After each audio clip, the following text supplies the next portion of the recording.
Happy New Year, everyone, and welcome back to Charlton TV Monthly, where we will be reviewing the month of December, a month that started poorly but finished very positively with 3 straight victories. Such a shame that game against Crawley was called off on New Year's Day, but still, plenty to talk about, plenty to review. Here's what we got coming up.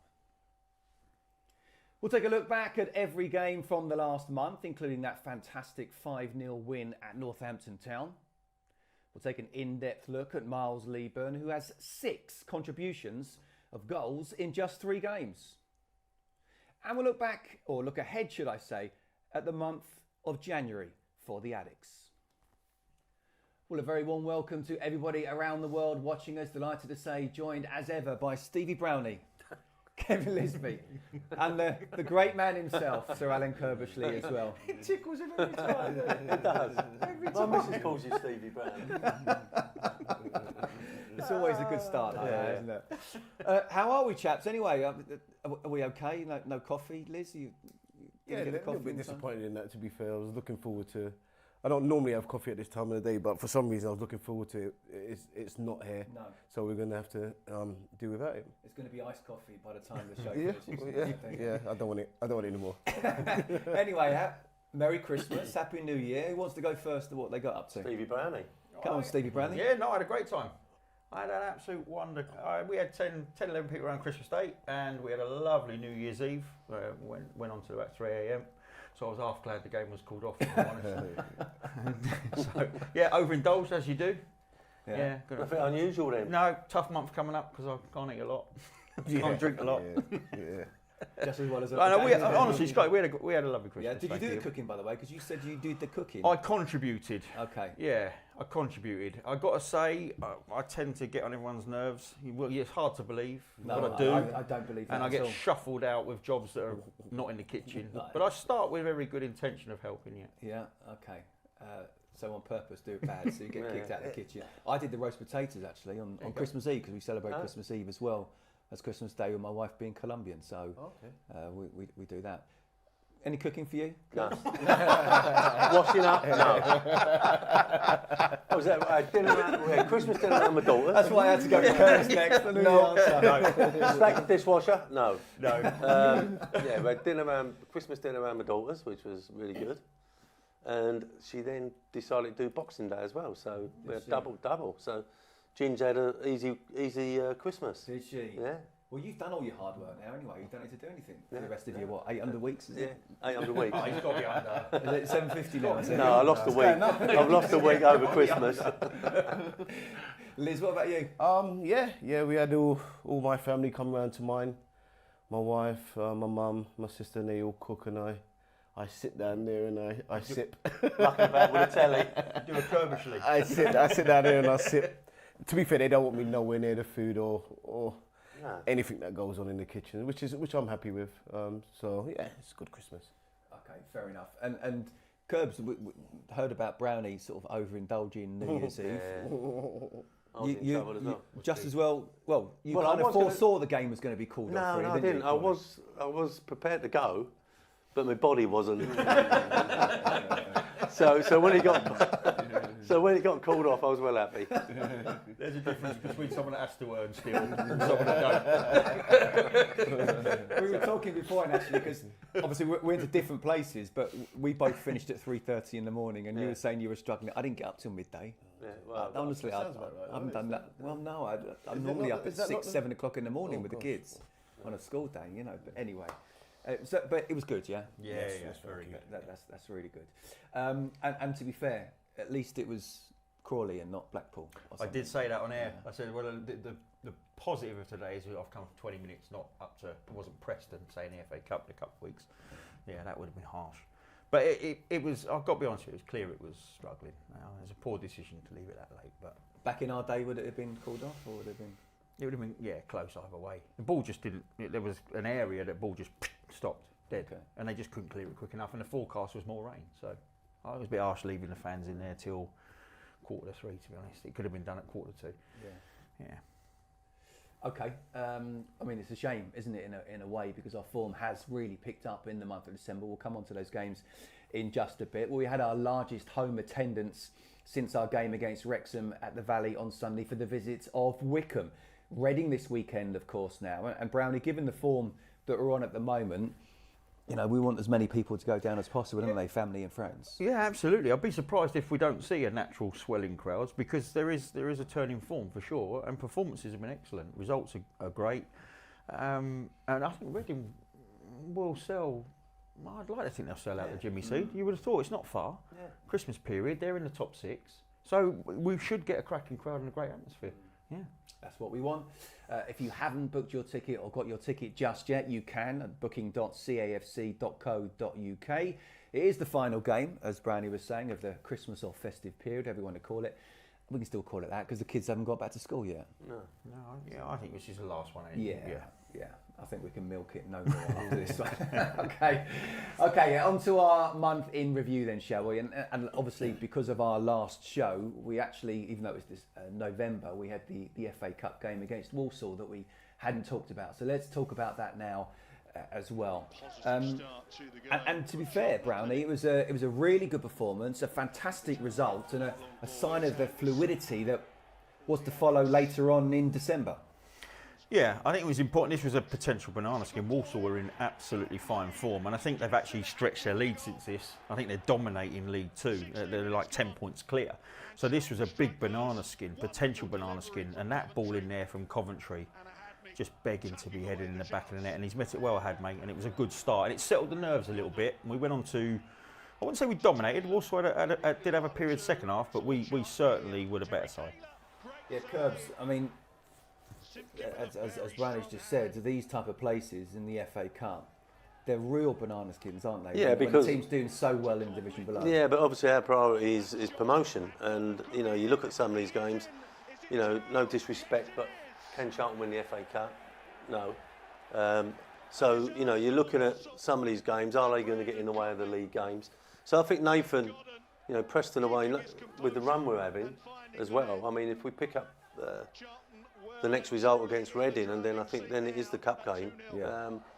You know, he'll have to make some decisions, because you know, you can't afford to lose certain players, I would have thought, at the moment. And you know, is it a case of resting them in that cup game? But then, you know, you've got fans travelling all the way to Preston. You've got to put out a strong side, if you like. But our priority is got to be top 6 and promotion, isn't it? Yeah, So, I mean, it is a shame, isn't it? I mean, with the greatest respect to Preston away in the third round, it's one of the last sort of fixtures you pick, isn't it? They're doing well as well, aren't they? They're Yeah. not bad. So it's a difficult game for us, and perhaps it could be in a position to give one or two of the players that have been out through injury or whatever, or need a game, to change it a little bit. But certainly not risking certain players, you know, because we have got a bit of momentum. Hopefully this weekend against Reading it continues, and you know, we can start looking at top 6. And Liz got to mention 2 headers for Gassan as well. You know, he's very good in the air, isn't he? Yeah, I mean, you look at that first goal as well. He's right in between the 2 centre backs. His understanding of where to be when the crosses come in, and where to be in the box in general seems really good. There's obviously the other play that he needs to work on, but I think in terms of he's one of those players that you can actually put the ball in the box. I love Miles, and obviously he's a goal scorer, but I think he's a different sort of striker. He thrives on crosses, and his connections in the box are really good. Can the 2 play together, in your opinion, Gassan and Miles? I'd like to see it. Whether or not they can or not is a different story, but I'd definitely like to see it. Do you think they can? I think we're going to have to get real width if they play. If we play those 2, I think we're going to have to get lots of crosses in the box. I think Miles is actually good. I know we don't see it a lot, but he's actually good with his feet. So I think with them 2 playing, I think it'll probably allow Miles to come off him a little bit and actually receive the ball with his feet, turn, and maybe work together. So I think it can be done, but I think obviously we have to wait and see. Okay, fantastic win in the FA Cup there in what was November. Let's go to Crawley then, in what was not a good performance or result at all. And Brownie, it was a very difficult watch, wasn't it? Yeah, in some respects, actually, Scotty, this could have been the turning point in terms of, was there a, because we never know, but was there a chat after this one? Was there a little bit of a dissection and the days following this about where the team's going, where we need to get to? Because certainly after this one, there was a feeling when the final whistle went that there was some aggression from the stands a little bit. And it was disappointing. These are the games. And I think the surprise of this, Scotty, was we've got a strong home record. And we were just expecting to roll Crawley over here. And we've been here before. Yeah, it was the manner of the performance, I think. It was the manner. They played well, Kev. They played good football. But still, we should have more than enough in the squads. And the squad we have and the team we put out to have won this game. It was just a real flat performance where we did get outplayed, unfortunately. But off the back of this, there seems to have been a change in the attitude of how we've approached games. We've gone back. And look, I can't remember if Jones played in this one. He came back after this one. And then you had Small coming in at right wing back. And then you've got Tyrese being pushed into a more advanced area. So was this the game that they sat back and went, we can't keep doing this? We're going to have a platform of how we move forward. You know, Tyrese there, you're looking, I think he's at wing back there. And in the next few games, he's up alongside Miles. So we've got players coming back in Jones, in Leaburn. We've changed the formation a little bit after this. I just wonder if this was the game that Nathan went, right, I can't be seeing this again. Would that have been the game for you, Curbs, as a manager? Well, I was here watching the game, and there was unhappiness around the stadium. And I think the players and the manager felt that, quite rightly so. No, I mean, this is a big club. Yeah. You know, performances like that. So the fans let everybody know what they felt. And Brownie might be right. That may have been, Monday morning. That might have been right. We can't have this anymore. This is going to have to change, and a collective thing really, because we've been saying for us to jump into that top six, we've got to have a bit of momentum, put 4 or 5 results together, and we are at the moment. That's why I was really disappointed the game was called off, Crawley, because for me it's a winnable game the way we're playing. And then Reading, where we're going to have a bit of atmosphere, and the big clubs that have come, we've responded, the Birminghams, the Wrexhams, etc. Wycombe, so Reading's no different. They're going to sell their end out, and it's going to be a big game. So yeah, we've got that little bit of momentum, and I hope we can keep it going for another 3 or 4 games. Okay, it was Lincoln up next, and Liz, Lincoln away at what is horrible conditions, a very gritty game. Seen as a decent point, that? Yeah, I think last year we would have watched this game and I think we would have lost this. These are the games we sort of struggled with to get results last season, so I think it showed a different side to us. It wasn't the best of games, but I don't think going to Lincoln, I don't think it's going to be a free-flowing game, but I think it's important to go to these stadiums and get something from it. Great ball, that. I think these are probably, after Brownie spoke about that game before, I think everyone seemed a little bit more up for it now, and then there was definitely discussions that were made, and you could definitely see the reaction in this game. And for me, it's a good point against a Lincoln team, I think, quite strong at home. Yeah. Brownie, this is the game where Lloyd came back. Yeah, and there were, I mean, it was one of those games that you won't see it from here. It doesn't actually look that bad, but we were there on the day and the conditions were awful. It was so windy, and flags sort of giving you an idea, but it was horrible. But 2 shots on target the whole game, 1 each, I think, would suggest what this game was about. It was about not conceding, not making mistakes. 1 goal was going to win it, and you didn't want to concede it. Absolutely, that's exactly how it was. And the beauty was we kept a clean sheet, which is why I talk about the reset. The funny thing is we went into a cup game. Yeah, We'll I know, but okay, right. So, but you're looking at this going, okay, there was a grit, there was a resilience, which was what did us well in the first 5 games of the season. There was a resilience to the team, and from that platform, we could win games 1-0, 2-1, and that looked like a reset to me. Yeah. But then we've had more additions, in terms of players coming back since that point, and I think that's the important bit overall. If you look at the whole of December, players coming back, squads getting deeper, and then you start to pick up results, and the results then feed the confidence, belief, morale, and there's a little system change as well. Yeah, right, and we'll come on to that in a second. It got worse before it got better because we had the Kevin Lisbie derby, didn't we, in the EFL Trophy? Yeah. And to be fair to them, they're on fire at the moment, Liz, aren't they? Yeah, I wasn't there to watch this for obvious reasons. But listen, I think you don't underestimate Leighton Orient at the moment. I think they're above eighth at us. the moment. Yeah, they're eighth. I don't think they've lost in like 7-8 games, and they're playing well and they're doing well. So it's another difficult game. But as Brian said before, these are the games that we should be winning at home as well. Despite how Leighton Orient are doing at the moment, I think if Leighton Orient come to Charlton, I think we still should be be winning these games. Although they want a good runner in good form, I still feels these are the games that we should be winning, and it turned out to be a really difficult day for us. Curbs, how difficult are these games? Because Nathan made changes, but they made a lot of changes as well. You know, so what are you wanting from this game? Well, they are difficult. I think you've got to use it to people that haven't been playing, to give them a chance to show what they can do. Perhaps one or two youngsters who, you know, you want to give a bit more education to, a bit more game time. Yeah, it's a fine mix. It's another cup that, you know, I'm not saying it's irrelevant. I wouldn't say that, but top 6 and promotion is the main aim.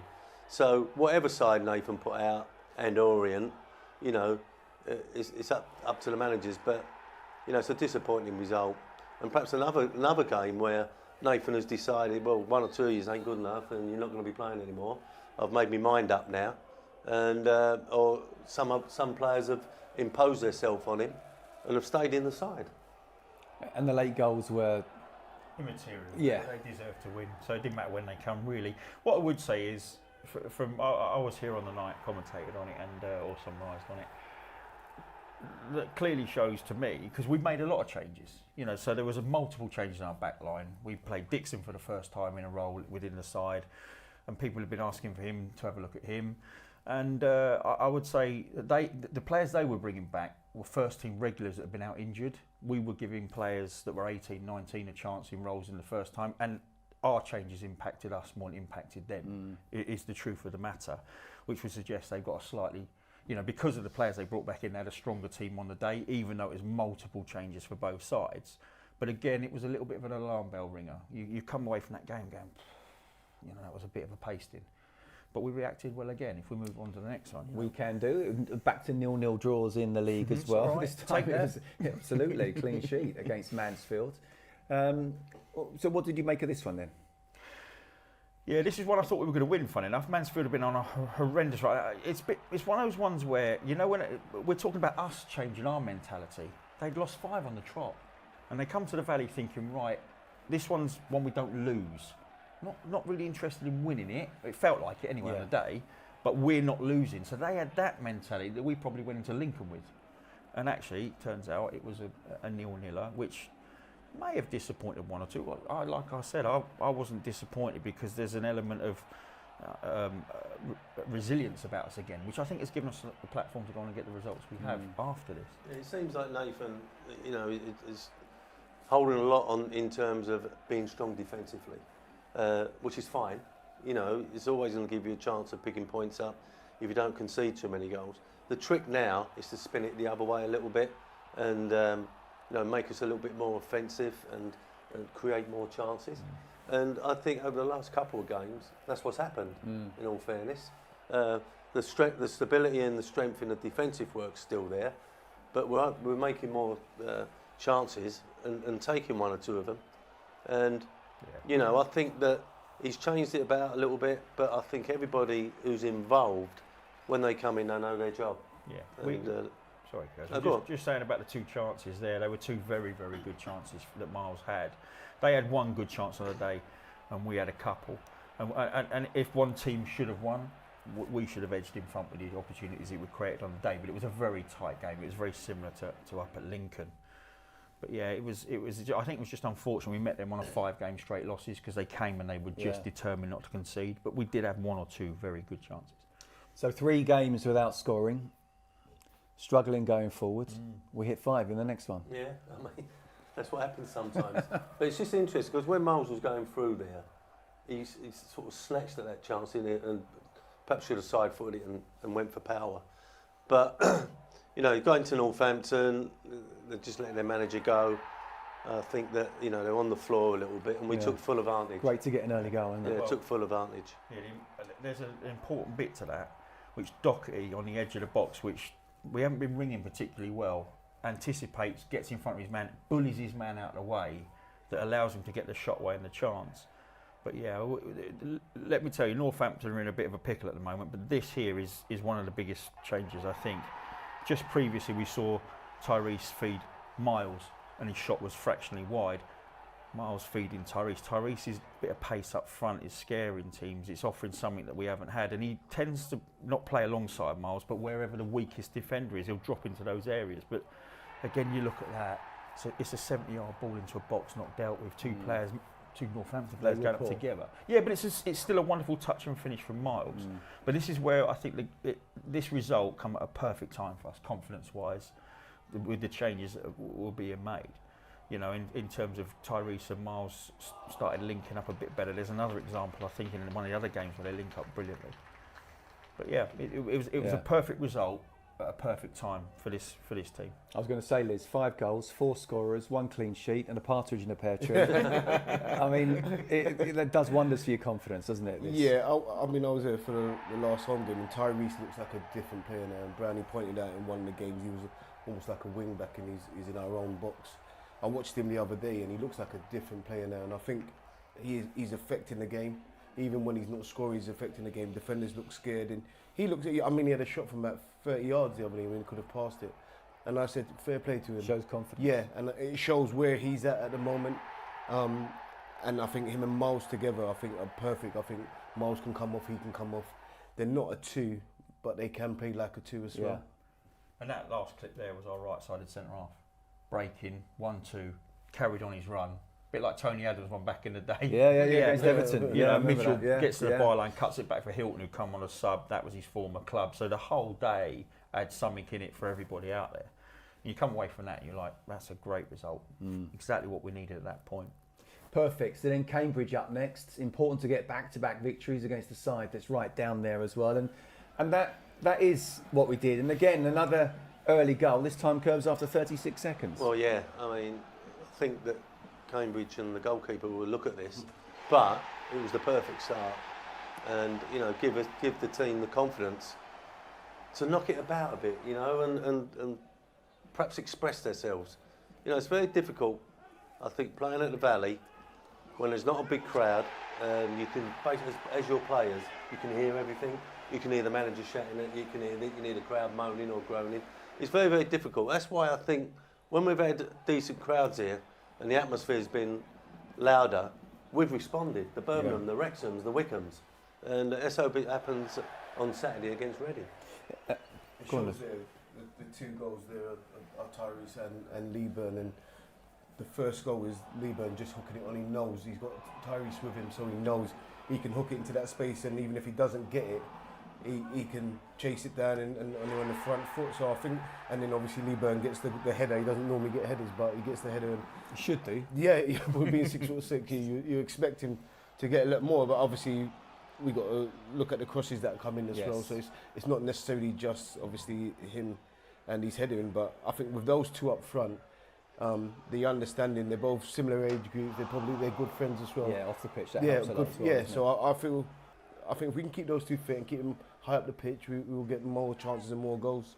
Yeah, we just, as we see in the highlights, we were so good first half, so comfortable, 2-0, and you're going, look, there is going to be a reaction from Cambridge. There has to be. They've got nothing to lose, and actually, we stepped off it, they stepped on it, and it led to him getting a very early goal, about the 50th minute, 2-1. Then he hit the post. There was that 15-20 minute period where if we'd have conceded a second, it would have been extremely interesting. But there, again, go back to a bit more resilience, you know, a bit more like 51 to 90. We didn't have it all our own, but we did wrestle the game back for the last 20 minutes and controlled it. Whereas I think a month ago, the crowd would have got on them and they might not have been able to wrestle it back. But because of the results, the resilience, the clean sheets, the 5-0 win, when Cambridge had their 20-minute period, I can't remember if he made any change. I don't think he did. I think the changes come really late that game. But they wrestled, controlled that game back and finished it quite strongly. And I think that probably was as important as the 5-0, because we held on to a 2-1 lead when we put ourselves under a bit of pressure. Yeah. I think League One, you never really got control over a game for 90 minutes. And as Brownie said, I think as players and stuff, you've got to understand that's going to happen and teams are going to have spells. But as Brownie said, I think it's more that resilience and understanding, look, all right, they've not scored or they have scored, get back in the game and continue, especially here. This is where we find it difficult when teams start getting possession of the ball and they start controlling the game a little bit. That's fine. I just feel we have, at this present time, we have people that can score goals. So it's all right to them have possession and that, but I think we look a lot more dangerous now. And you can still look more than comfortable without the ball as well. 100%. You know, if you're in a really, really good shape. So a really convincing win against the Northampton side that was managers at the time. A win against a struggling Cambridge United side. Was it the Wycombe game that's maybe made us think this is what we're capable of? Yeah, I think everybody was saying, listen, we've beaten Northampton, we've beaten Cambridge. You were both really, I think one was 1 point out of the relegation zone, one in it. And then everyone was sort of going, well, let's see how we do against Wycombe.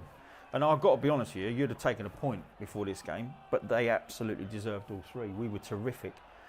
One of our best, we've had 2 or 3 of these where we've been so good out of possession, we've limited the opposition to next to nothing. And Bury, that was the best chance of the first half for both sides. And it came at him very quickly, very quickly. Yeah. But he got something on it, which, like, if he could have just directed it low, it was him. But this cross here is early in the second half, something like 47 minutes. And it's a long throw, comes back to Edwards. The cross is just begging to be attacked. He didn't want to head it, really. No, but I think Miles does brilliant. He's wrong side when that cross starts, and he claws him. It's determination to beat the centre half. He does great. Yeah, and it was such an important goal, which led to this goal, which was absolutely outstanding. Yeah, I think you're spot on about determination, Brown. Anyone could be a good goal scorer, but it's that willingness and that hungerness to get in front of defenders and make movements and fight with them. But look, I don't think we need to talk about that. I think that just sums up where he is at the moment. The execution of that, you can wax lyrical about as long as you like, but it actually starts with a really good bit of pressing in our own half, win the ball back. Yeah. They want to foul. Strikers don't see that, Brownie. No, I'm saying from our perspective, the whole of that goal, everything, do you know turnover, pass, vision of the pass, weight of the pass, finish. Yeah, not just the turnover, the fact we didn't try to go long straight away, we still played it into midfield, who then had a better opportunity for Miles to make the run and play him in. Midfield. Yes. Yeah. So just let the ball go. And that's. I think with those you made a career out of that, Curbs. It sort of allows space in midfield now, because defenders have to drop off now, don't they? Absolutely. And now midfielders seem to have a little bit more time on the ball. I know it's easy to say this, but it has coincided with Miles coming into the side and looking that much stronger. And 2 aspects to his game. One, we've seen him go over the top, where he scored, and one, we've seen him bring the ball down. And when you're playing, and we are strong defensively, I think Nathan, has built, not his reputation, but I think he's saying that comes first. So the defensive side comes first. We've had a lot of clean sheets. But when you're doing that, and you do nick a goal, you feel as if you're going to win it, don't you? You know now, oh, we're in front, it's going to be very difficult for the opposition. And then it opens up a little bit more for you. And I think Miles, with all that defensive work going on, I think Miles coming into the side with the 2 aspects of his game, bringing it down, being the target man, but also can go long as well, and nicking a goal. So, I think it's imperative, fitness-wise. It took him a long while to get back, and, perhaps you still got to chaperone him a little bit and make sure. But I'm sure they're looking at that. But I think he's going to be imperative to us. No, I think in one respect that was why we're not too upset about the Crawley game. Yes, we're in form. Yes, we expect to win that and close the gap up. But it was a very heavy pitch, even if it had been on. Well, I just wanted to talk through the highlights for us, please. The highlights was there you go. Yeah. So the highlights for me were the hospitality lounge and nicking everyone's pies. I managed to nick a free dinner. Yeah, it's amazing what you can do if you just bowl in and pretend you are part of the Pretend setup. you're somebody. Yeah, and you just bowl up, you get a plate, and no one really says anything. So I managed to get a nice dinner out of that. What are you shaking red for? You'd have done the same thing. You'd have done the same thing. Everyone's thinking he's a VIP. How proud he is of it. Oh, so proud. Bowled in, waved at a few people, said hello, went up for me dinner. He went home and said, by the way, man, I went back, I bowled in, I got myself a free. I'm just laughing at the big smile on his face. That he's so happy with himself, isn't he? I was a bit annoyed because I actually left there with a pie. And Stubbers, Greg Stubley, sort of caught me on the way up and just he went, I've seen you eating in there, and just swipped the pie and had the pie. Oh, so I lost that on the way up. Yeah. So only the free pies. I wouldn't pay for it, Kev. Curbs, how do you, on a serious level though, how do you feel about, as a manager, preparing for a game, going to the game, then it's being called off 15, 20 minutes beforehand? Yeah, because I think the form of the previous game, the fact we're playing against Crawley, who turned us over, I think everybody connected with the club was looking forward to the game. As Brownie said earlier, another 3 points will push us that further nearer that top 6, etc. So, and we're in a good place at the moment. So yeah, be very disappointed. But I think there was talk about the game being in trouble before the day. You know, there was lots of talk about they've had a game called off previously, and the weather was really bad in terms of. But someone said to me that it actually came down about 2:15. Earlier than that. Oh, did it it? was a bit earlier than that. But we'd had rain overnight. I live that way. We'd had rain overnight. It's notoriously not a good pitch for poor weather, particularly rain. And the weather forecast for pretty much the whole afternoon was more rain. Yeah. So even if you'd have started it wasn't going to get through 90 minutes. No chance. Yeah, you probably Could have been a good game from the 70s, couldn't it? Yeah. But yeah, you're right. Perhaps, you know, playing so many games over Christmas may have caught one or two people out, and now they can have a rest. And one of them, obviously, is Miles. Yeah, I personally would have been annoyed having prepared and probably even done the warm-up or parts of it. But you're right, you know, the injuries that can come up at the end of what is a very long and over tough Christmas, festive you go period. through it, don't you? You get the games and you play them, and you don't really check your body, do you? No. And I think this is a good time just to just actually take a little break, a little time off, and go again. And I think I could be a godsend. I really do. And as Brownie said, if it's a heavy pitch as well, after all the games they've played, that's when you end up picking little niggles. Nullified us a little bit if the pitch was that bad. Yeah. The weather. It's a poor pitch regardless. When it gets a bit of rain, it would have really affected heavy. us more, and no disrespect, but it might have affected us more. Just heavy legs, isn't it? Well, now you've got the argument of, and people will go either way on this. You've got Reading have played that game as well, so now they're coming here. They've had to play. So, and I always found that people go, oh, they've had an extra game. Sometimes it doesn't work in your favour, the missing the game. But I do in this instance, when being so close together, I think it does work in our favour. Yeah. I wonder whether just one or two players that were gutted it wasn't called off 24 hours before. So they could have gone out New Year's Eve. Oh gosh. There's me thinking very badly. Let's have a look at the table there, shall we? Start with the bottom half, and thankfully, despite us not playing New Year's Day, we're not in it. You can move, you can move on. No, later talk about this. What are we talking about this exactly. then? What are we talking about this then? Well, I'll tell you what, I will ask you, what about Peterborough? Yeah. Who would have thought they'd be there at this position? Yeah, and Rotherham were hot favourites. You know, they'd done their business very, very early in the summer, and everybody sort of sat up and went, "Oh, Steve Evans spending money. Rotherham, good squad. You know, he'll do his usual and talk it all down like they got the worst squad and the worst budget in the league." But yeah, that's a surprise one as well. Tell you what, Curbs, I want to ask you as well. Former Bolton, West Ham, and Newcastle man Kevin Nolan gone into Northampton, of course. What advice would you give him? Win games. That's what Howard Wilson said to me. Very sound advice, that. That's what Howard Wilson said to me. I went, Howard, what do you reckon? You know, give me some advice. He went, win games, mate, you'll be all right. Yeah. Okay, is that simple? Well, no, but Kevin Nolan, I think he's been with Moisey and, you know, Yeah, he's he's been learned a around lot. Sam Allardyce and whatever. He was at Orient for a while. And he's been waiting for an opportunity, and it suits both parties, I think. Yeah, absolutely. Let's have a look at the top half then, shall we? There we go. We're in 11th. Leighton Orient there in 8th, doing very well indeed. But we've got the game in hand. We've got 2 games in hand on who is it? Barnsley in 6th, with 6 points behind. So Liz, I mean, I don't want to say we're getting form at just the right time because it's still a long way to go. But we needed those results, didn't we? And we can move into the new year with a lot of confidence. Yeah, if we didn't get those results that we had, I think this show would have been a little bit more difficult, and obviously the expectations then lowers, and then this has been one of the easier ones of the last 3 years, for sure. And Bradley's been more tolerable as well because of results. But yeah, you look at that table now, and as you say, the 2 games in hand, and most importantly, the points. I think the points there's no gap there. We win those 2 games, and we're right there with the form as well, with the strength, and with the players coming back, and with people hitting form. I think it's a perfect time. But look at the 3 teams at the top we've held our own against. You know, and all right, they've been at home, but you know they've been at home, but you still got to win them. And we played ever so well and coincided with decent crowd. You know, I keep going on about that. And Reading this weekend is going to bring their full contingent, so hopefully the performance and the results will continue. I just think if you look at the goal difference of the top 4. I think they've settled into that, and it's out of those top 4 for the top 2 spots for me. But 5 and 6 is open. We thought the league was going to be tough this year. I don't necessarily think that's the case in what's unfolded over the first half of the season. Does it? No, and I think 5 and 6 is up for grabs. But someone's got to grab the season by the you know, by the scruff of the neck and choose put your a words run carefully together. then. Yeah. I had a little moment there where I did it on air the other day. We're still early. Yeah, I did it on air the other day. Where I had a freeze up because my brain said something and I knew I couldn't let that out. Don't stop it yourself. Yeah. A little adjustment, Scotty. Thanks for picking up on it, as you do. That shows maturity by you, though. By Yeah. Well, I'm not frustrated today.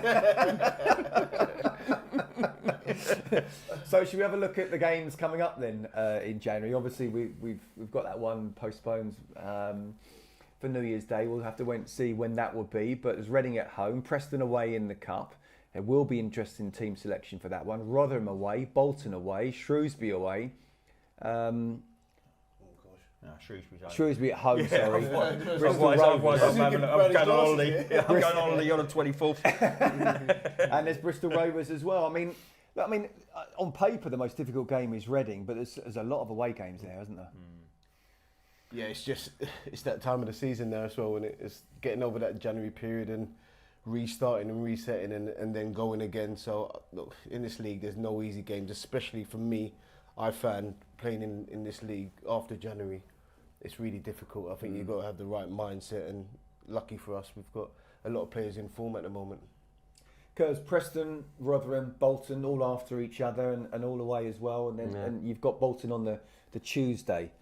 How difficult is that to sort of prepare and deal with? You already touched on the fact that Preston, he might make some changes. Yeah. I think we've got to prioritise. I know perhaps fans don't want to hear that, but you know, we want to get in the top 6. We want to be out giving ourselves a chance of winning promotion. And you know, I think that I'm sure we're going to strengthen in the window. I think that there's lots of talk that the squad's too big. Nathan wants to cut it down and then bring in perhaps 1 or 2. That coincides with all these games that we're playing. And How hard is that? How hard is it to find the it's right difficult, people and you know, get people out? Yeah, you're trying to get results. You're trying to entice people into the club. Obviously, you need to let 1 or 2 go. So yeah, it's a really busy month. And but he's an experienced manager, Nathan. He knows what it's about. And I think that the talk is they've got their eyes on certain things, and you know, I'm sure they're already negotiating things at the moment. And if we can keep this form going, it makes us much more attractive as well. I said that about, you know, let's say we dipped into the loan market. I'm not saying it will, because I think there might be a slight difference of opinion on loan players. But if you're selling a loan player, if you're going to Fulham or West Ham or whatever, and you're saying, right, well, we're 3 off playoffs, you can sell that to a Premier League club, and we could be in the playoffs while the window's still open. Yeah, whereas if you're 14th, 15th, they're going, well, we're not fancying him going down playing League One, just seeing out the season. If you've got a playoff campaign that you might get into, I think people will loan you a better player. I'm sure that Nathan knows all about it, but you know, if you can entice a loan, you might not want loans, but if you can entice a loan player from a London club, firstly, he hasn't got to move out. Yeah. Secondly, he can get to the training ground comfortable. You know, thirdly, unless he lives to the other side of the Blackwall Tunnel. Yeah. Thirdly, whoever at that club is designated to look after the loan players hasn't got to travel up to the Midlands or travel up north to watch them. So yeah, we've got the stadium and the training ground. We're attractive. Yeah. You know, so if we can't get the players through the door, you know, because of transfer fees or whatever, then I'm sure we can attract. I know Nathan doesn't particularly like that, but I'm sure there's 1 or 2 out there that would jump at coming here for 3 or 4 months to get the exposure. It's still a really attractive club, isn't it? When you look at the facilities, training ground and main ground as well. Okay, lads, the last month, due to the timing of the show, we weren't able to do the Chicken George goal of the month. Oh. You know what happens? Brownie chose. Oh, To be fair, he chose well. Kane Dixon got the award for November. Yeah, very good goal. You would have been able to score the goal he scored. Great goal, Kane. Well done. But thankfully, the decision for December is back in safe hands. Yes. You 3. Oh. Okay? What, Brownie's included? I thought it was eliminated. I thought it was eliminated because I did it on my own last month. We know how this goes now, don't we? You each get a vote. If it's pretty much equal, you know who gets the final vote. So don't leave it to me. I'm feeling a bit pressured because I've voted 2 people that I've trained before. and I feel like one of the people I've trained is going to be on here, so I feel pressured not to vote for him, but I'm going to go with what I think's right. Don't bend. Yeah. Okay. Have you finished? Yeah, sorry. I Caveat just in what thought I'd have to you say made that. his excuse before he's made his No, you pick. let me know when you finish. I've not seen the goals yet, but Let's have a look at them right now. Daniel Carney lofts it over Wallacott, and it's a brilliant finish. And out of nothing, Charlton have their equaliser.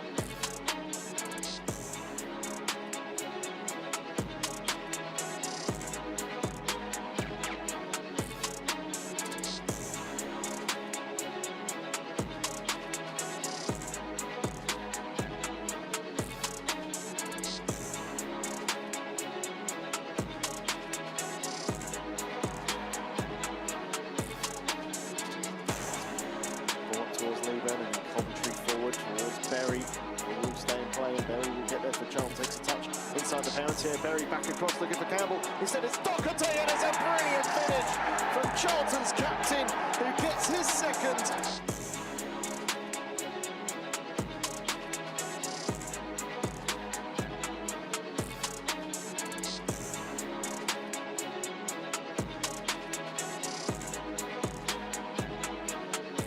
Ball forward to Leaburn, is onside, Miles Leaburn looking to beat low. Leaburn, goalkeeper's out of position, Leaburn with the low! Oh, it's brilliant! It's absolutely brilliant from Miles Leaburn!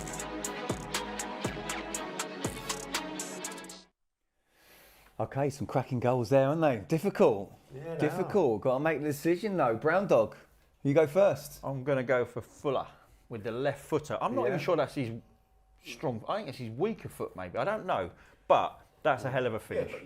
It's a I am assuming, yeah, but it's a hell of a finish. I'm going for that one. Okay. Ibrahim Fuller, who are you going for? Don't you can't swing just because. I'm Go, going, what do you think? going You just Miles. caveated it already. I'm going Miles, and I Going think Miles. it was at Curbs or Brown, he pulled up. It was good play before that as Yeah, well. There was very some good really play. decent play. I think with those sort of goals, we should show the play as well before the finish. But Are we having a pop at the editing now? Is that what There was a we're little doing? dummy in midfield, wasn't there? Little dummy in Anybody midfield, else you want yeah. to drag down? Just because you're going for Miles. Who was it against as well? That was against That was Wycombe. Wickham. Oh, top of the Top of the table, yeah. I'm going to go Miles. What, just yeah. because it's the what? Because No, the no. opposition is strong, it makes it a better goal. Had a long time to, yeah. had a long time to think about it. And It they're can, the it most- can be an and ingredient. they're the most difficult Well, one. it can be Look, an ingredient. The finish is the finish. I think no, that's a stubborn way of So, thinking. I but think. I'm saying, so if that's against Northampton, it's not as good a goal. Dig me a turn. I don't think so. Just shut up. You get them on. You're winding me up. Blimey. It's not working. It's not working though, is it?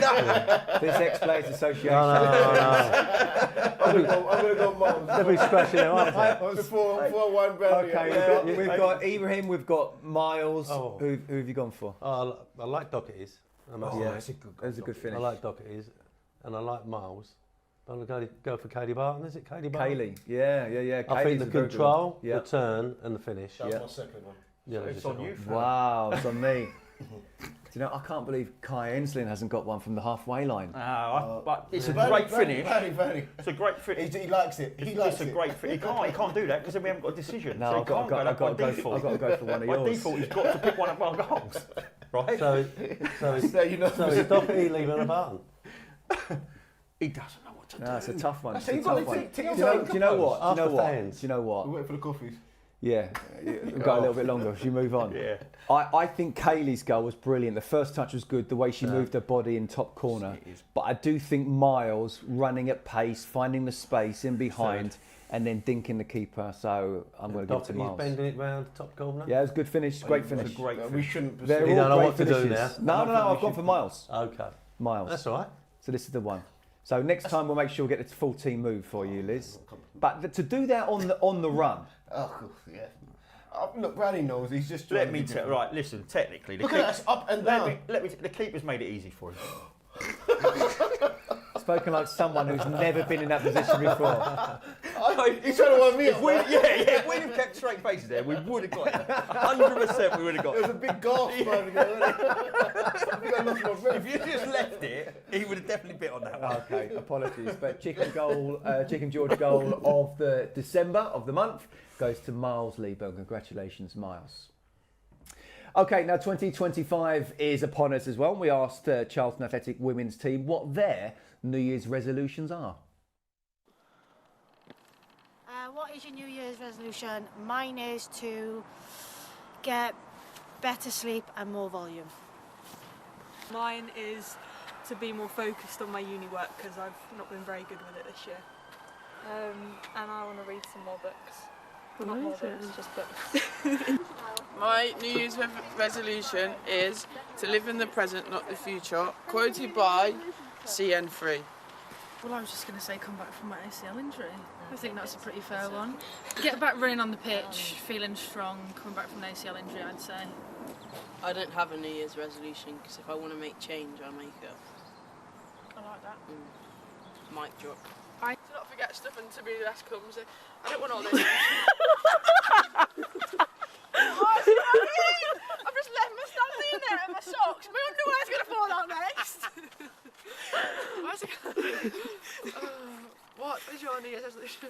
To be less clumsy and to not forget stuff because I'm very forgetful. Your shin pads. Get my shin pads, I forget my water bottle. I've just done it then. My car keys. Yeah, so that's mine.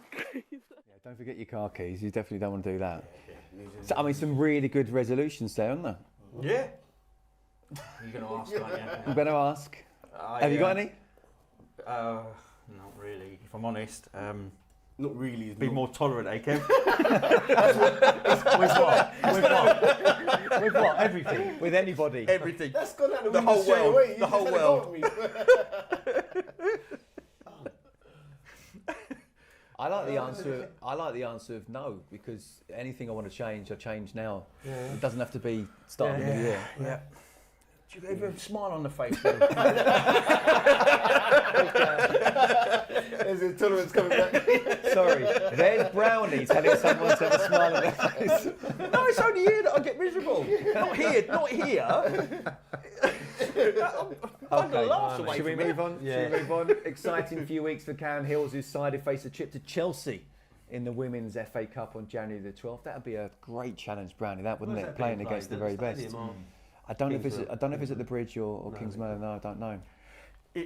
Listen, it's a tough ask, isn't it? I mean, the Women's Premier has got 3 or 4 teams in it that are just so strong. They're so strong. So it's not one of those ones where it's a day out. This is like, can we compete first and foremost? But it's such a tough ask. And they're top of the tree, mate. Well, and they've got so much money. It's like us going to Old Trafford back in the day, isn't it? Back in '94. Do you remember that one? Yeah, and that was tough. Final. That was tough. Yeah. Was that the one where I didn't get near gigs all game? That's when Michael got sent off, but they scored within a minute, didn't they? They did in the second half, yeah. Fergie told them just to take us back to the Valley. Yeah. Anyway, good luck in that game. And Sheffield United are the next visitors to the Valley on January the 26th. So if you can, please buy some tickets for that match day. Okay, now lads, it's that time for that section of the show where we see what is trending on the club's TikTok page. And we asked you to go through it, Curbs, didn't we? Yeah. Now, Ibrahim Fuller didn't win Goal of the Month, of course, for his fantastic finish, but his reaction to the goal on TikTok has picked up more than 30,000 views. Let's take a look. Obviously, I like being on the edge of the box, just in case. And then, the rest is history, to be fair. A lot went through my mind, to be fair. Obviously not the best of celebrations, but play that back again. It's the best goal you scored?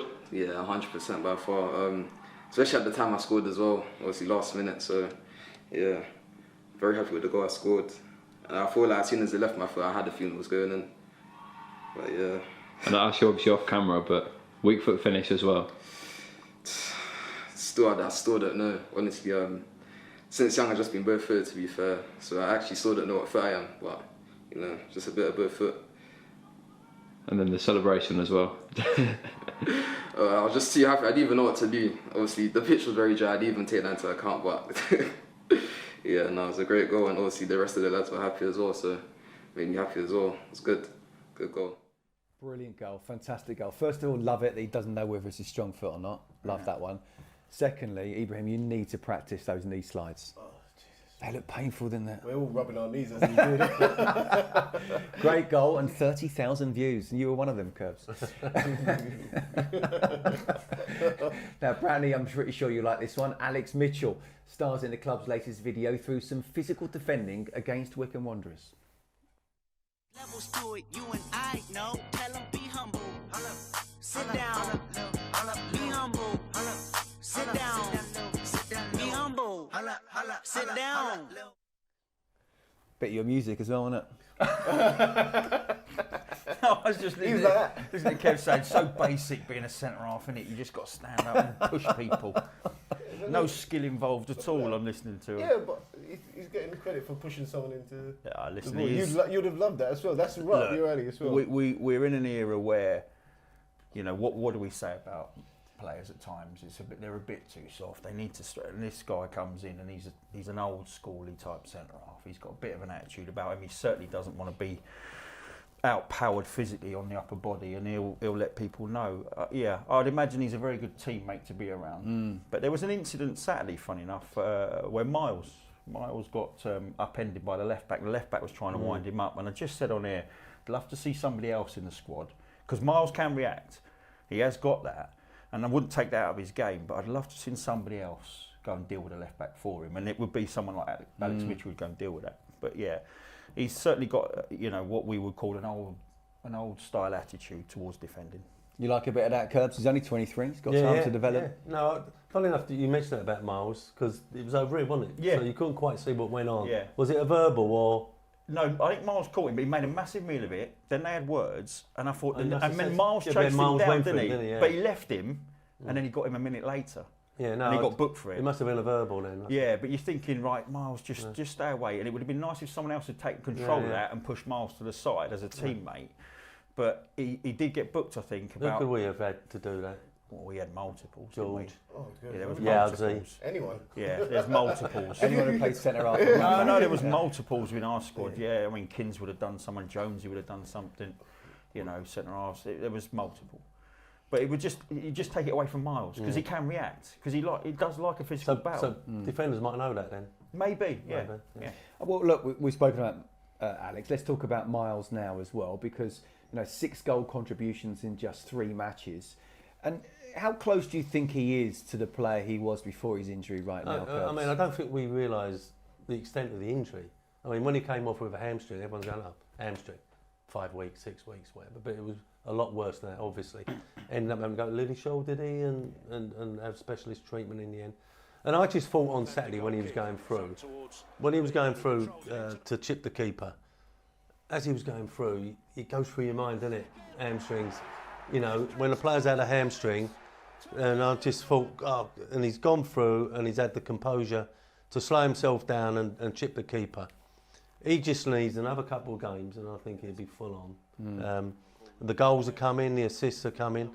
And I think also the other side of it is the build-up play. He brings other people into the game, but it's his defensive work as well, because at set plays he can mark the most dangerous player. So we've got a player on our hands, and I'm just glad that he's back fully fit. I think what the injury will do, he'll start managing the games a little bit better now as well. He won't be running around crazy. I think he'll be, as Curb said, he'll be cautious of the fact that he did his hamstring and how he did it. So maybe he'll start thinking about how he plays the game now, and does he need to make those long busting runs sometimes, or does he need to reserve his energy and have the energy and the strength for the right positions like these positions here. So I think what he'll do now is he'll be a little bit mature in how he plays the game and how he sees the game. I thought first thing you were going to say was, this is what I told him to do. No, we did not post him. We were not allowed to do heading anymore. But it's because he's the size he is. It can be easy for a defender. And we had the same with Carlo back in the day. If just knock the ball high up without quality ball, and somehow he's got to deal with it. And sometimes he can have 2 defenders hanging off him. It's really important to understand that you mentioned there, Liz, about that he hasn't scored many goals of his head, and you're absolutely right to say it's about the quality of ball in, because if you do put the right ball in, he will score, won't he?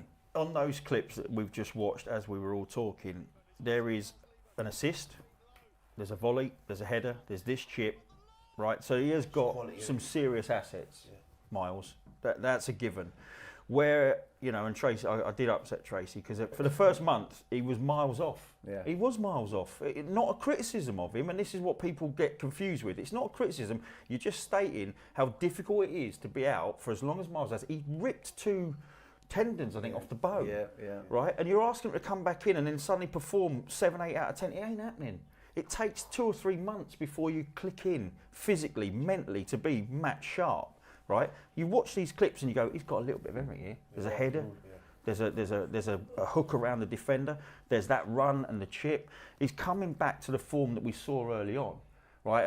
And you say, why are we suddenly starting with a different side? Because 2 or 3 people have come back and they're fit again. Yeah. They're starting to find their stride and they're important players. So Miles is one of them. What are you saying there, Curbs?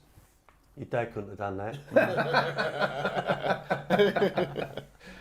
No, he come into the lounge. Yeah. So they said, will you present him with his trophy? But what's his ceiling? What's his potential? What's he capable of? Well, he's got, as Brownie just said, apart from, you know, the footballing assets, he's got the physique, he's got the speed, he's got the power. He's got the lot, really. He's got the lot. I think he's got Premier League. It's just mentality now with him, innit? I mean, I know Carlo speaks to him a lot about his aggression, and I think Brownie pointed out in the goal where he volleys it in, he's actually behind the defender. And I think if you're 6 foot odd and you want to score goals and you want to go up the league, you've got to have that aggression. I think the biggest thing at the moment is what Kevin said earlier about managing himself. Yeah. And Nathan. And Nathan he has done that. Yeah. Nathan's managed him as well. And managing him as well, because it was a serious injury and he's come back. And that is our little problem at the moment, because he's got chucks out again or whatever. You know, there's a thing that's playing him every week, you know, when he's just come back from having, 6 or 7 months off. That's interesting what you were saying earlier, because there was a conversation flying around Saturday when it got called off about Preston. So Miles, like, would you risk him at Preston? Would you risk Jones at Preston? He would want to play. Right, because the form he's in and the goal scoring. Yeah. You know what goal scorers are like. Yeah. But there is this interesting, absolutely. You know, all players want to play. Yeah, but Nathan's got to, I think, look after a couple of people he can't afford to lose. Yeah. No, it's not being disrespectful to the fans that are going to go there, Preston and the team. There's 1 or 2 that, you know, we can't afford to lose. He came off at half time here, didn't he? In one game when we lost the last home game. He did come off at half time and he really was struggling. And he was struggling. And we speak about the manager managing him as well. And I was like, why did you take him off? But when you look back at the game, he was struggling, weren't he? And he weren't injured. He played the next game and then he scored. But I think he's going to be one of those players that you're going to look at him and you think, actually, you need to get off now for your own safety. Sorry, Kev. And more importantly, as I said before, he's going to have to manage himself as well. I think it's a massive summer for Miles. Not for anything other than conditioning. And I'm sure the guys are looking after him tremendously well. The data they receive, what he needs, the things you can pick up on now physically are nothing like they were in our day. You know, I've got tight hamstrings. What's his left foot like? He scored with left foot with mine. Oh no, we didn't do left foot shooting. No, I couldn't teach him anything, could I? Well, we should show the clip of you. But we should show what I want you to do, Miles. What I want you to do, Miles, is this. No, I've tried how many times Miles saw the hat trick? No, against Liverpool. Yeah. Anyway, let's talk tactics and sort of tweak and tweak of system now as well, because there has been, hasn't there? Well, we'll start with Thierry Small playing on the other side. Yeah. How well has he done in that position? Brilliant. It's not easy. Brilliant. And it's not just the performances, it's the attitude, because he's been left out a few times. Come into the side, been left out. Did he get dragged off after half an hour one game? It wasn't his fault. We started really poorly, got dragged off after half an hour. Very frustrating for him. And then he gets thrown back in the team on the opposite side of the pitch. And I think he's been brilliant, if I'm honest with you. And I think that's an area where we've had a bit of bad luck maybe, with Ramsey and Watson both missing through injury.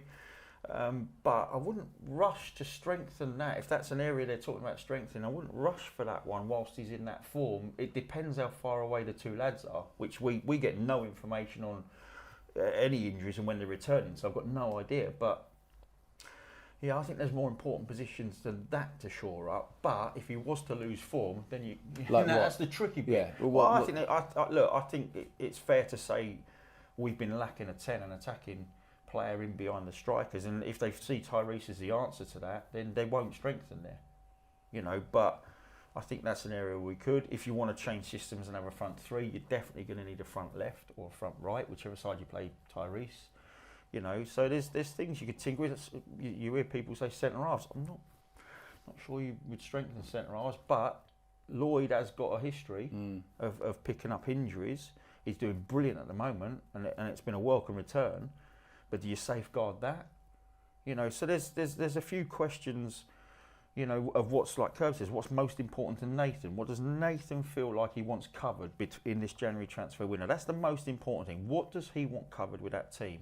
But in terms of Thierry Small coming in and performing like he has, you've got to tip your cap to the lad, because he was inconsistent in terms of performances, and he was inconsistent in and out the side, and he's come in at a time when we've been struggling. Yeah. And he's performed really, really well. Well, Nathan's talked about one, maybe two coming in, and maybe a few going out as well.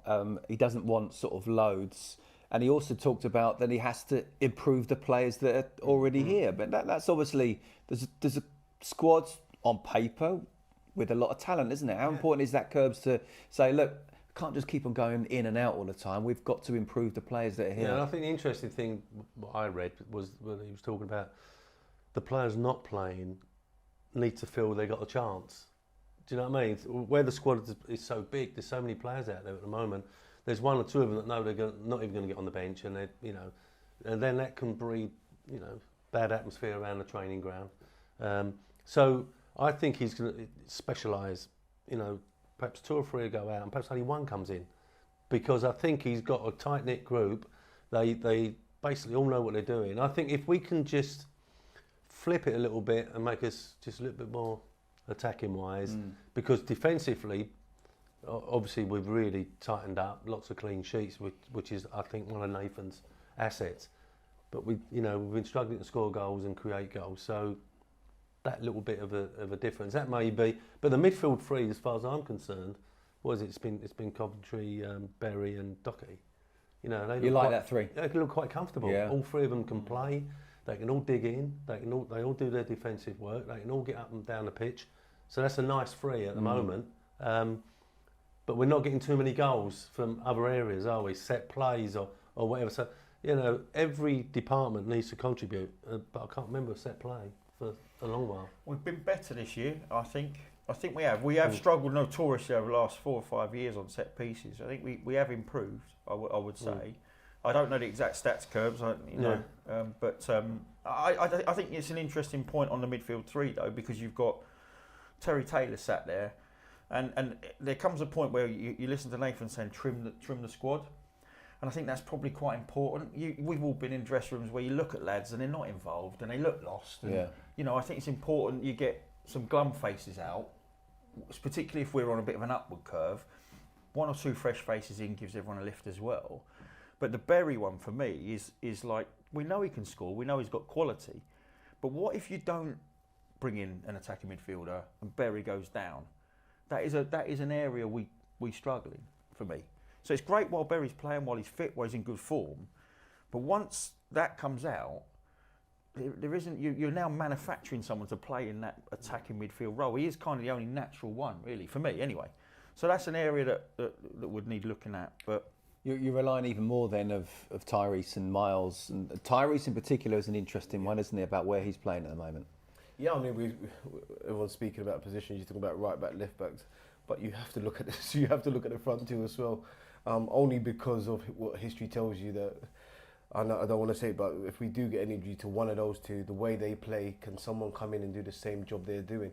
So I think he's got to start looking at, can someone come in who is a similar striker to both of them, who's a little bit of pace, that could communicate, work well together.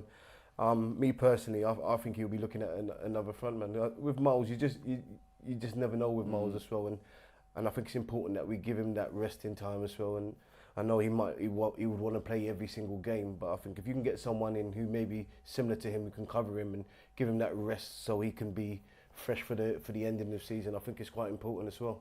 I want to give credit to Nathan though for where he's playing Tyrese, because you know it's not your typical sort of second striker or whatever. No, it's absolutely not. No, it seems to me it's on the weakest defender. So if they have a right back or a right-sided centre half, left-sided centre half, whichever one's the weakest or the slowest, Tyrese has sort of got a licence to just drop into that area and play around that player. But the interesting thing is the threat of the pace. You look at our bench and it's got good attacking options on it, but nothing that can move like Tyrese moves. There's no threat off the bench of being able to do what he does. You've got Matty Godden's a great finisher, intelligent, so it's positionally that Matty catches people out. You're caught ball watching, he's off your shoulder, you don't even know it. With Tyrese, it's just flat pace, as you saw with that hook on the goal. I'm with Kev on this. There is nothing to replace Tyrese if he goes down injured pace-wise. There just isn't. Gassan can't, Hilton can't, Chucks can't. Matty is about the most mobile, and he is quite intelligent with his movement, but there's nothing as rapid as Tyrese in the squad. So again, it just depends where they go, because you had another striker, you've got 5 here. Yeah. You have. Yes, some go out. Yeah. But I think if you look at it, it's what's working, isn't it? And so they're working. Yeah, exactly. And that's why he said Nathan his credit. Look, he had to go earlier in the season at it, and it didn't quite work, if I'm honest with you. Yeah, I remember. But it's this little bit of drifting around that he's allowed to do, and I don't know if there's someone saying I want you to play on this player, or he's just doing that naturally. But when you see the clips and you realise how much they're linking up as well. Yeah. One feeding the other, and they're linking up really, really well. Yeah. It's starting to develop into quite a nice partnership. Yeah. Okay, now last month saw the relaunch of the Charlton Schools Partnership Scheme, which sees the club supporting primary schools across Greenwich and hopefully creating fans of the future. Let's take a look. Men's first team players Kane Ramsey and Tane Watson visited James Wolfe Primary School in Greenwich last week for the launch of the club's Schools Partnership Scheme. 39 schools across the borough of Greenwich have already signed up for the scheme, which gives schools access to men's and women's first team player appearances and the opportunity to take part in an annual schools partnership tournament at the Valley. The partnership gives local school children access to discounted tickets, with every penny from each ticket sold being given back to their school at the end of the football season. It's fantastic having the opportunity for children to come and meet players, also to have discounted tickets to come to the Valley and see the team play. I think for us it's a big inspiration for young children to see those professionals that have worked hard to get to where they are in the game, and then to think about what they might want to do in the future, but also to see that even if they're not footballers, what it takes to, it's not just all the glamour of being a footballer, there's obviously hard work that goes in, there's setbacks to deal with, and then to be able to do that and do that in the local area is absolutely fantastic, so the children have really benefited from it. Through the partnership already, more than 1,300 school children have signed up as junior addicts. As part of their membership, each child will receive a Charlton water bottle with their name on it and a Charlton keyring and information pack. It's lovely, man. It's nice to just see like the kids enjoying themselves and interacting. And I think you can see in their eyes, you know, like when they see someone who's professional. I remember being in that position. It means a lot to them, and I think it's nice for us to be able to give something back. So the schools are always in the borough, always trying to invest in sport, and us as a school, we're always investing in making sure that children have as many opportunities as possible for competitive sport as well. And so to have money coming back into the school to be able to improve our sports provision and build a resource here so that children benefit from sporting opportunities, to have that from our local professional football club is fantastic. Like, not many places across the country, I don't think, have that opportunity. Not even just supporters, I think for some of them enjoy football, they can end up being football players. And if me and Tane's influenced them today to go and maybe work that 1% harder, 2% harder, or go home or tell a friend, it's just important. And if they do come down to support us, I feel like right now we need all the support. And the louder and the more fans we have, the better it is when people try to play. I was saying it earlier, sometimes we take things for granted, you know, what we have access to, what we can do.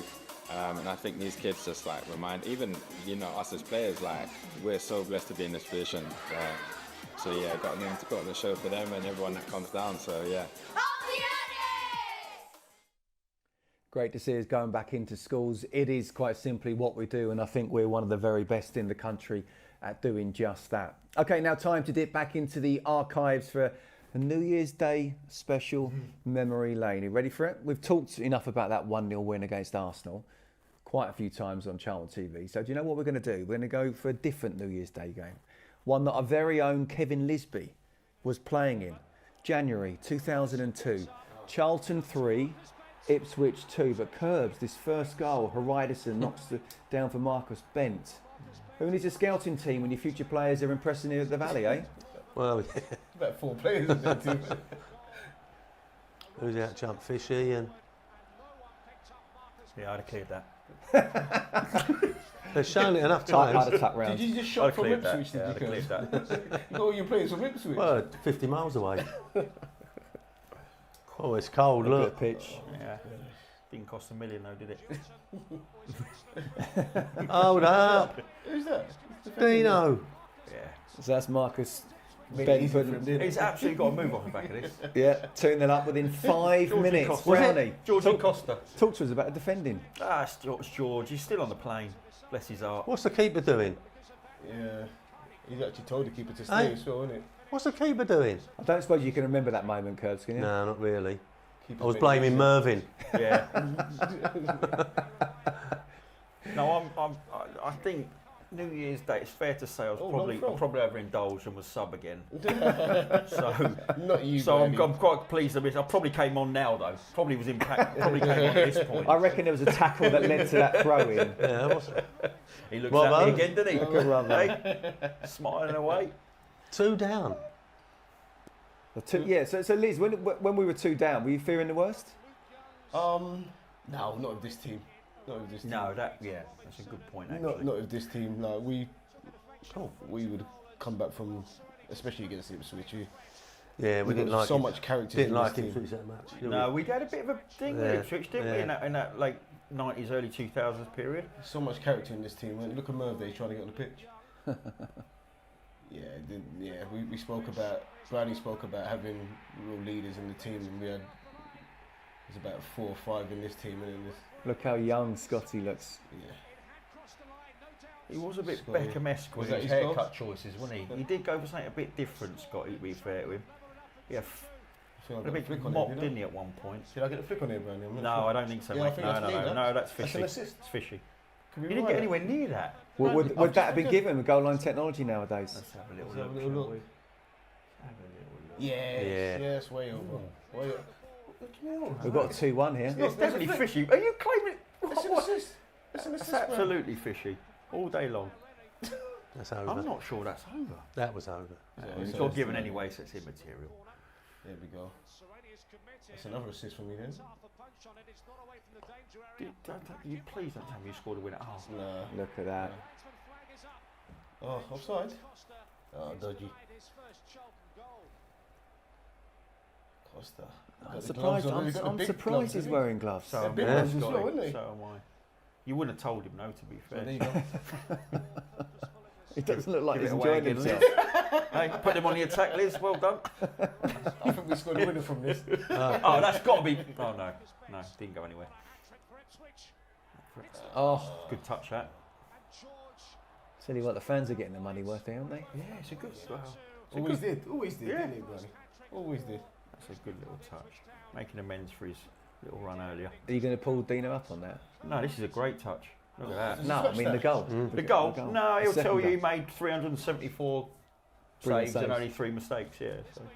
No. Yeah. Who's this? Who's this?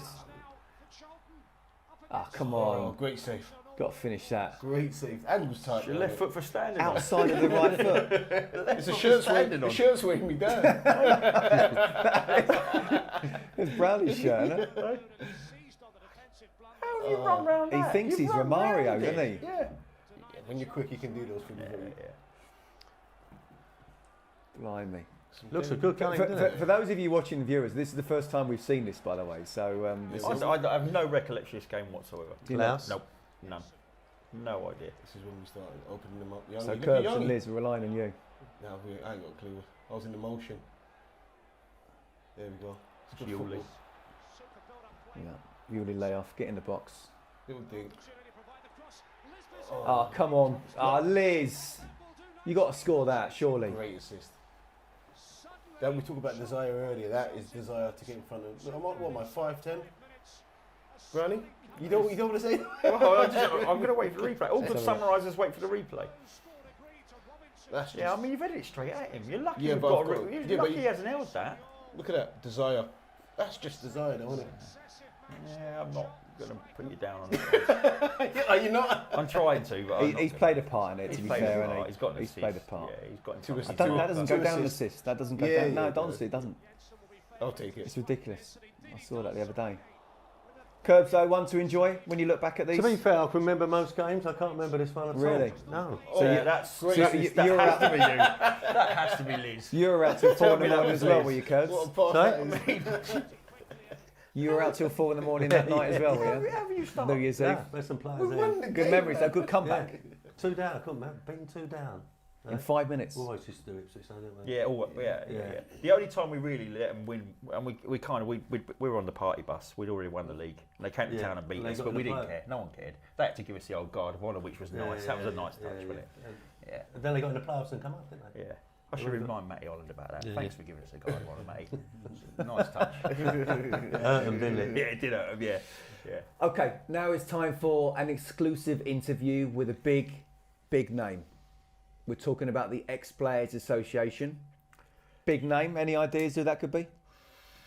No idea. I'm not. That's right. Our very own Stevie Brownie. What have I done? Let's take a look.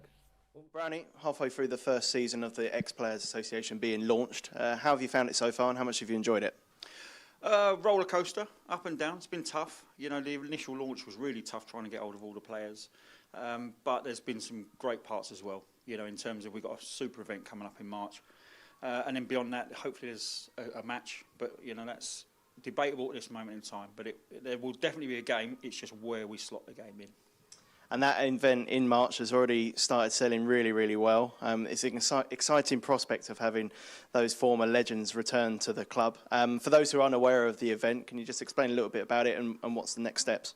Yeah, well, I came up with an idea a couple of months ago about having former players that had become managers of the football club, because actually we've been quite successful on that front, and it was a tough ask actually. You know, when you come up with an event, you think, right, oh, now someone said, yeah, go, brilliant, great idea, and then you've got to organise it, and it was tough to get those four in a room together. They've been brilliant actually, in terms of Powley, Johnny, and Curbs and Lee Bowyer, but I'm not sure we'll get them in a room again, and that's what I would say to anybody, any fan. You know, it's going to be a great night. You're going to be able to discuss about how they were as players, the squads they were in. You're going to be able to talk to them about their time as manager, the ownerships that they had to work underneath, and et cetera, et cetera. So it's going to be a fantastic evening, I think. But yeah, I think it is. I think this is going to be quite unique. I think it's a one-off. I don't think we'll get them in the same room again for an event like that. And hopefully it's the start of many other events that will come up in the near future. And as a former player yourself, coming back to the Valley you do on a regular basis, but for those guys who might not have the opportunity to return too often, and this place does hold a special place in their hearts. Yeah, of course it does. Yeah, and they've been successful, the four of them. You know, whether it's as a player or as a manager, all four of those have been successful. And we've got quite a few. You know, I want to give Mike Bailey a mention, who, you know, we would have had on the panel, certainly had on the night, but Mike's unfortunately not particularly well. So we wanted to honour him. And we're still trying to find a way to do that, but there's hundreds of examples of players that have left this football club that like coming back, that want to come back, and leading on from that, it's impossible for me to get hold of everybody. So if there's a message I need to get out there to former players, it is look on the websites, phone the football club. If you want a ticket, if you want to come back, if you want to be involved in job, I mean, you can be an ambassador here in the lounges on a match day. There's so many things available to ex-players. But they've got to take that first step and contact the club. We've done this central database, which has over 200 players on it now. But I've exhausted all my contacts. I'm out. You know, they've all hundreds. I put 100 in, I think, of my own contacts. But beyond that, it's really difficult to get hold of people. You know, we've started the heritage caps. Trying to track people down is very, very difficult, very time-consuming. It's costly, which we're prepared to do. But we also need people to take a bit of a leap of faith and get hold of the club themselves and sign into the link that is readily available to find and put their details in. And then we can contact people with a monthly newsletter or quarterly newsletter and any events that we're holding. But it's important that, you know, they register. And we've also seen the likes of Mark Fish, Sean Bartlett, players being introduced to the crowd at the Valley. So it's not just events that's going on, it's also the opportunity to return here for a match and be involved in a match day. Yeah, and actually this event in March, hopefully, because there's another thing I need to send out as a message, what we raise goes directly back to the Ex-Players Association. It's not split anywhere.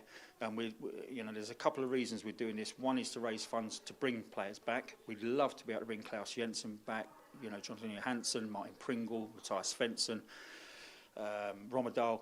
We'd love to bring those guys back over because the Scandinavians, well, certainly my period at the football club, were very, very important. And I think we're very popular. So we'd love to have the funds to bring people back, put them up for a night, enjoy their time back at the football club. But there's also a much longer term goal from my perspective. And the reason I got involved in this is because I'd love over the next sort of 5-10 years to create a fund from all the events we hold, from the matches we have, that could help ex-players that are falling on difficult times. That's the whole point of me actually getting involved in this. No other reason than the vision was to create a fund that helps vulnerable people. We've lost players. Paul Linger is the one that springs to mind through cancer, 42 years of age. Could we have helped in any way during that period? With maybe funeral costs, etc., etc. That's the vision I have for the Ex-Players Association, as well as getting players back, as well as having a great time. There has to be a reason for it, and the reason for me is to create a fund that can help players that have fallen into unfortunate circumstances. Well spoken, Brownie. For the first time in your life. Ever. Yeah. And it's listen, I have one side of it and Kev has the other, and Kev predominantly was involved with Paul, and this is where it all started. So Kev took up the mantle and wanted to have a game to raise some funds to help Paul and the family left behind, and that's one side of it. The other side, as you well know, I've been battling with the PFA for a couple of years to try and get them to help me fund one of my knee replacements. It was almost impossible, if I'm honest with you. And I was very, very disappointed in the manner in which they sort of spoke to me about it, actually. And that's another thing. So there is a limited fund, and you accept that with the PFA, but there isn't a player out there can have anything done. All four of us around this table, you want something done, you're not going to be able to get anything done privately, right, through the PFA fund. So it's always going to need to be topped up by somebody. Now, I actually lost a couple of jobs because I couldn't coach. I actually had to turn one down. It was a decent job in a League 2 club because I couldn't take on the workload at that time because I just couldn't get this funding through the PFA to get my knee replacement in time.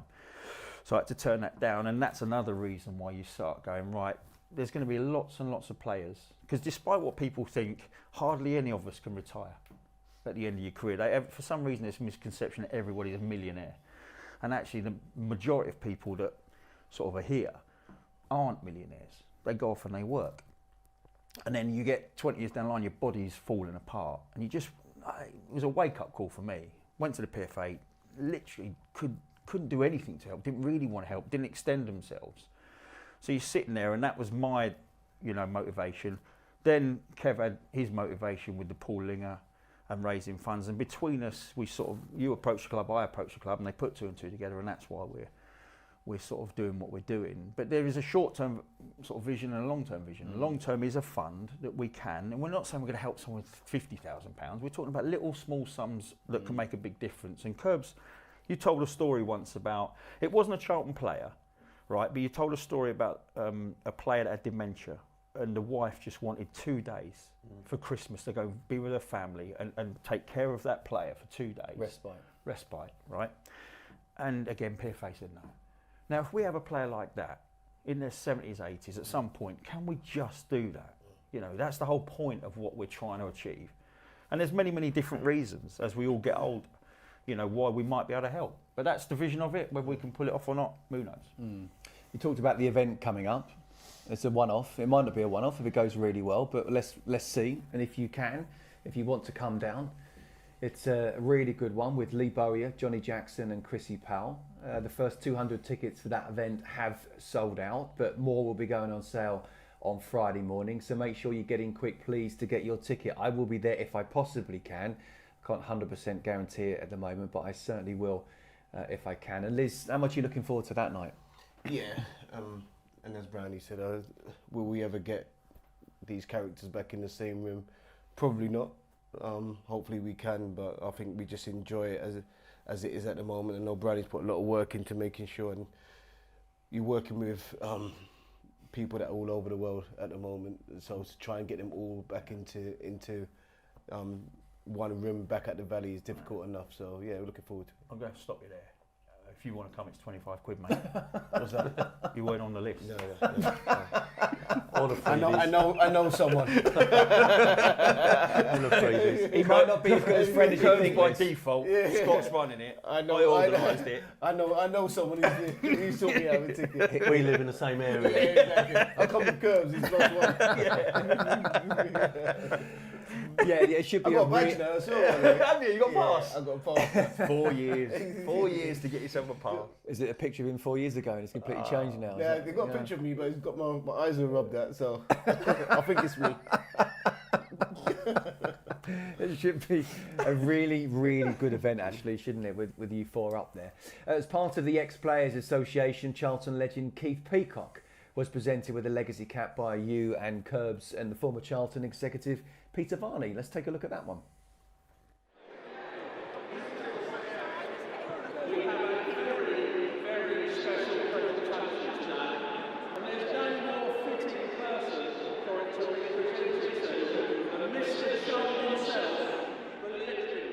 Curbs, fantastic to honour Keith that way. Yeah. Isn't it? I think he wasn't surprised now. He must have known it was all going to happen, I think. But no. I mean, this was brilliant, and there isn't any. There are a handful of people that you say, off the bat, you need to get these caps to. You know, in terms of legendary status, and man to our left is one as well. But Liz, to describe people, double left. Sorry, double left. Sorry. Oh, that was Praise Lisbie. He would have said that in the dressing room. I feel sick. No, I know you meant. Yeah. No, is that they describe Varney as a Charlton legend, and that didn't go. He is because is he though? No, because of them suits he got us at Wembley. I mean, I thought you had to actually play to get that and he paid the bill, didn't he? Did he not sort the bill out? The champagne bill. Eddie Yowd champagne bill. He was in. I was Eddie Yowd. We had him as a guest lad. He was brilliant. We asked him to name the most boring player because he is the funniest. The question was, you were, in my opinion, the funniest player. Who was the most boring? He just no hesitation. He went. Danny Mills. Did he? Yeah. Did he think of that? You went like that. Yeah. Put a glass eye to sleep, I think, was his comment or something. I mean, he's just a funny guy. Well, well done, Keith. He was my agent back in the day. He did my deal for Chelsea. I was very close and still am very close to Keith Peacock. So brilliant. And I know, Brand, there's also more caps to come, isn't there? So we'll look forward to that one as we go forward. Okay, now a key person behind the Ex-Players Association is Gavin Carter, who has recently been appointed chairman of the Charlton board. And he's someone that we all know. You've got a good relationship with Gavin, haven't you? It's all right. I mean, he's hardly ever here, is he? Flies off everywhere. No, look, he's an incredibly hard worker in life and what he's taken on board here. And that is no different. Like, it's amazing, actually. Like, obviously, he flits around the world with his work. And then he comes here and he's taken on a job here. And then you'll get texts at 7 in the morning. His brain just never switches off. And it's like, don't forget, you've got to do this for the Ex-Players Association. It's like, you know, it's some people are just built to be that way. And Gav just is relentless in terms of his work clock. It doesn't seem to switch off. And you do need people like that to drive things like this on. They're not easy things to do, you know. And his body doesn't know where he is in the world. Well, that's another thing. Yeah, he just flits around the world in all different spots. But wherever he is trying to do 4 or 5 different things. And I mean, he's a driven person. That's there for everyone to see. But he stays on top of everything. And you do need somebody that can do that. You need somebody to go right, because we'll both say here. Something could get said and you'll go, yeah, I'll deal with that. And then you do another 3 or 4 things before you get to that, and he'll just give you a little, have you done that? Like, you need someone to just, because you are trying to cover 5, 6, 7 different bases. He's a big Charlton fan. He's a huge Charlton fan. That's what I was going to say. Yeah. Very important. Yeah, and cares. He does care. I think there's a lot of people around this football club that care. I do. But he has that drive. So when he sets a vision of something, he does have a drive to get there, and you know, and he needs people behind him to go along with him. But yeah, I think it's probably something he could do without, if I'm honest with you. Yeah. What, looking up, having to text you at 7 o'clock in the morning for sure. Well, look, Gav will be here in the Charlton TV studio for the next Meet the Directors show on January the 23rd. Make sure you get that date in your diary, as it will be one not to be missed. Look, we've got the 90 minutes, but I'm still going to go into injury time here, okay? So let's ask a few more questions, because I want to throw it back to Reading at the weekend. Two of your former sides, of course, Brown Dog. Yep, I only played for two, and I went to Reading. I've said this before, wonderful club, went there at a wonderful time. They were on the up, and so I think I had a playoff campaign with them as well. So yeah, both clubs going for a bit of a tougher time these days. I think their manager's just moved on as well, and I think it's given Noel Hunt an opportunity to have his first stab at management. So still a problem behind the scenes as well. Of course, massive. An ownership problem that will rumble on, I'm sure. But they have got interested parties. I don't know what the big stumbling block is. I haven't looked into it, but they have got interested parties. But the current ownership don't want to move on. But they're actually having a good season. You know, they play good football. They deserved the win that they had early on in the season over us. They were the better side.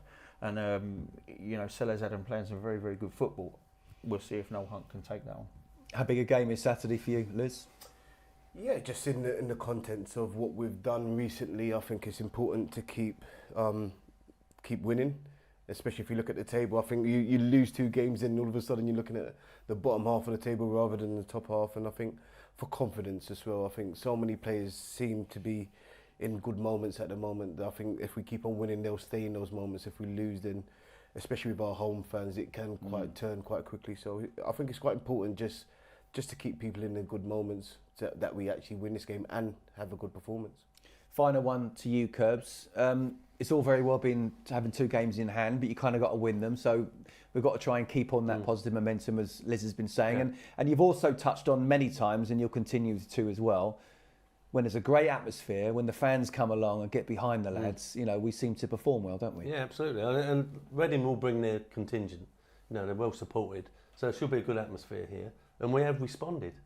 You know, as I said, the top three sides, you know, Wrexham, Birmingham and Wycombe, we've responded against. And I'm sure we're going to do it again this weekend. And my big thing at the moment is momentum. We need to put 6 or 7 games together, and then we're in there.